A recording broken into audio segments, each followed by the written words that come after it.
Bonjour à tous et bienvenue dans Japan Inside. Aujourd'hui, je vais vous parler d'un genre de manga particulier. Attention, tenez-vous bien, je vais vous parler de l'histoire alternative ou uchronie, qu'on appelle en japonais Orutane to History. L'histoire alternative ou uchronie est en fait la réécriture de l'histoire avec un grand H à partir de la modification d'un élément du passé. Pourquoi uchronie? D'où vient ce mot? C'est en fait un néologisme apparu au XIXe siècle. Il est composé du préfixe U et du mot grec chronos qui veut dire temps.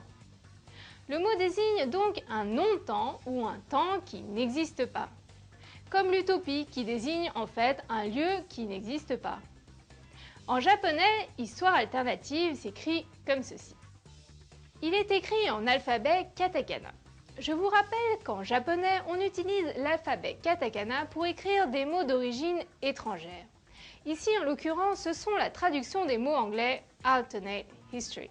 Les mangas d'histoire alternative modifient donc un élément du passé et traitent d'un présent qui découle de cette modification. Prenez l'exemple du manga Ooku qui raconte l'histoire d'une femme devenue shogun, c'est-à-dire général commandeur des samouraïs, après qu'une épidémie ait tué tous les hommes d'une génération au Japon. La société est donc devenue matriarcale, c'est-à-dire dirigée par les femmes qui font obéir les hommes à la baguette ou dirais-je au katana. Une manière intéressante de se poser des questions sur les rapports de force de la société.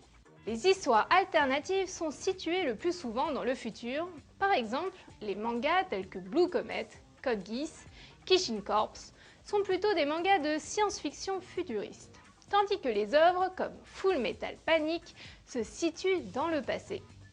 Vous savez tout sur les histoires alternatives, à vous maintenant de découvrir ces mangas fantastiques. Je vous dis à bientôt dans Japan Inside. Jane!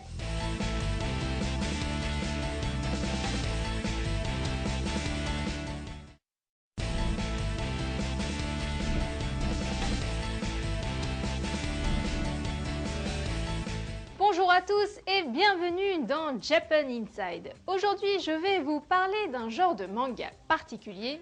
Attention, tenez-vous bien, je vais vous parler de l'histoire alternative ou uchronie, qu'on appelle en japonais Orutane to History. L'histoire alternative ou uchronie est en fait la réécriture de l'histoire avec un grand H à partir de la modification d'un élément du passé. Pourquoi uchronie? D'où vient ce mot? C'est en fait un néologisme apparu au XIXe siècle. Il est composé du préfixe U et du mot grec chronos qui veut dire temps. Le mot désigne donc un non-temps ou un temps qui n'existe pas. Comme l'utopie qui désigne en fait un lieu qui n'existe pas. En japonais, histoire alternative s'écrit comme ceci.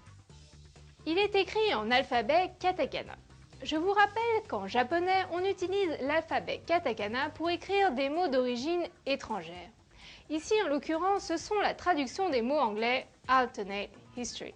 Les mangas d'histoire alternative modifient donc un élément du passé et traitent d'un présent qui découle de cette modification.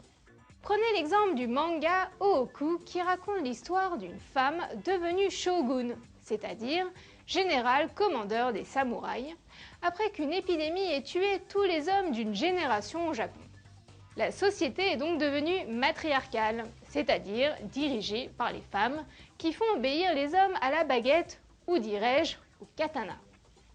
Une manière intéressante de se poser des questions sur les rapports de force de la société.